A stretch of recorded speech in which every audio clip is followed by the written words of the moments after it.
अस्सलाम वालेकुम स्टूडेंट्स। जैसा कि हमने पिछले कुछ लेक्चर्स के अंदर हमने बात किया कि एटम्स कंबाइन करते हैं एक दूसरे के साथ, वो किस तरीके से कब कंबाइन करेंगे, कैसे कंबाइन करेंगे, ये सारा हमने पहले डिस्कस कर चुके हैं। और हम ये भी डिस्कस कर चुके हैं कि एक एलिमेंट है, उसको हम एक सिंबल से डोनेट करते हैं कि अगर एक ऑक्सीजन है तो हमें जब ओ लिखा होगा हमें पता चल जाएगा कि ये ऑक्सीजन है। तो एटम्स की सिंबलाइजेशन तो हमने देख ली। अब जब एक दो एटम आपस में मिलते हैं, वो एक नया मालिक्यूल बना देते हैं, तो उस मालिक्यूल को हम किस तरीके से रिप्रेजेंट करते हैं, तो उसको हम जो है आज के लेक्चर के अंदर देखेंगे।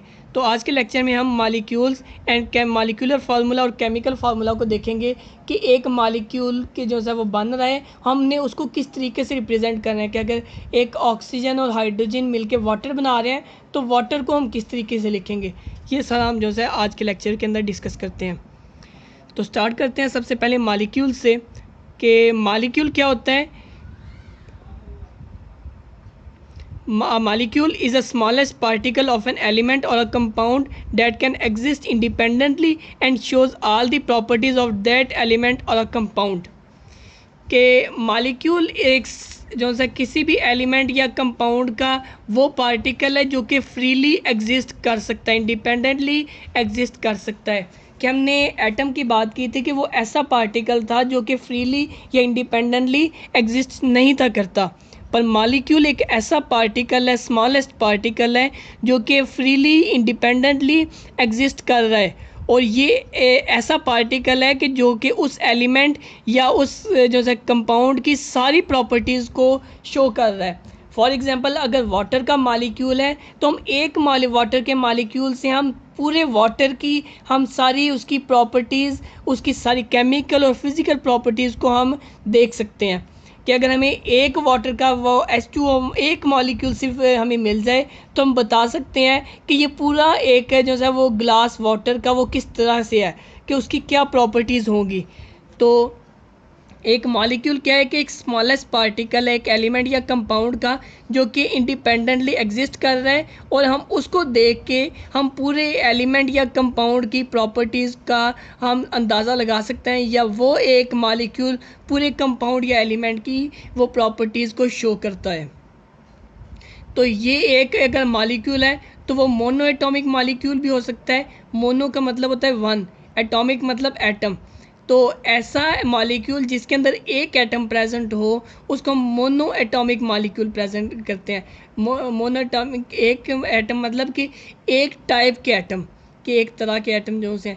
अब फॉर एग्जांपल हीलियम है, हमने बात की थी कि एटम फ्रीली एग्जिस्ट नहीं कर सकता, मॉलिक्यूल फ्रीली एग्जिस्ट कर सकता है।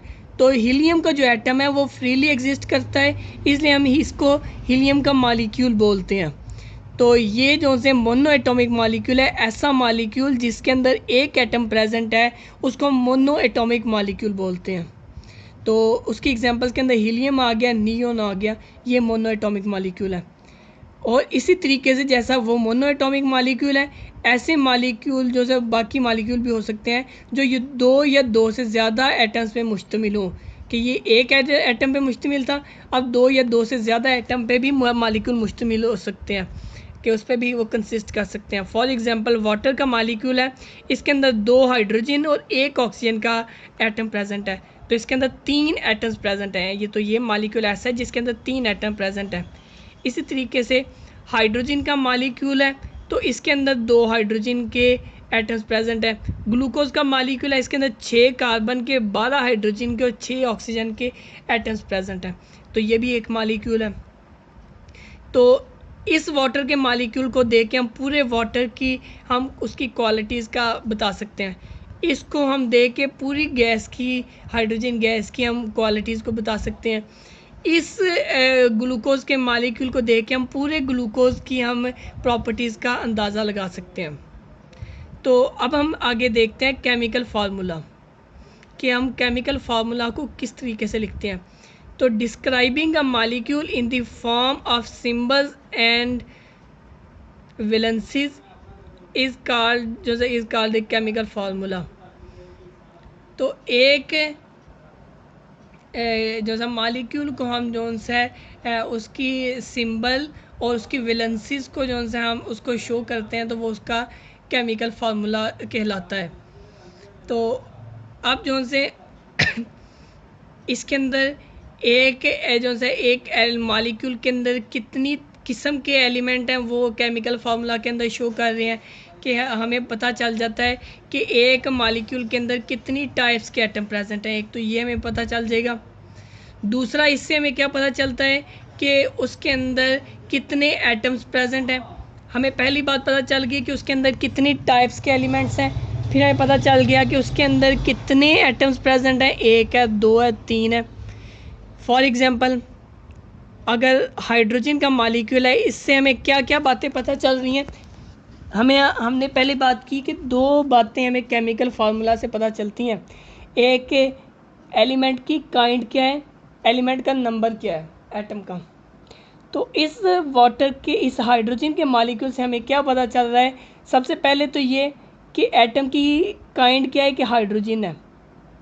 दूसरी बात क्या है, साथ जो 2 लिखा है हमें पता चल गया कि हाइड्रोजन है। हाइड्रोजन कितने हैं कि 2 एटम प्रेजेंट हैं। इसके बाद आगे हम एक और एग्जांपल देखते हैं। कार्बन डाइऑक्साइड की CO2 है। हमें इससे क्या पता चल रहा है कि इसके अंदर 2 काइंड्स के एटम प्रेजेंट है, कार्बन और ऑक्सीजन। और दूसरी बात हमें क्या पता चल रही है कि कार्बन का 1 एटम है, ऑक्सीजन के 2 एटम प्रेजेंट है। ये हमें इससे पता चल रहा है। अब हम क्या करते हैं, हमने केमिकल फार्मूला किस तरीके से लिखना है वो हम देखते हैं। तो chemical formula of a molecule of an element is denoted by the symbol of an element with the subscript.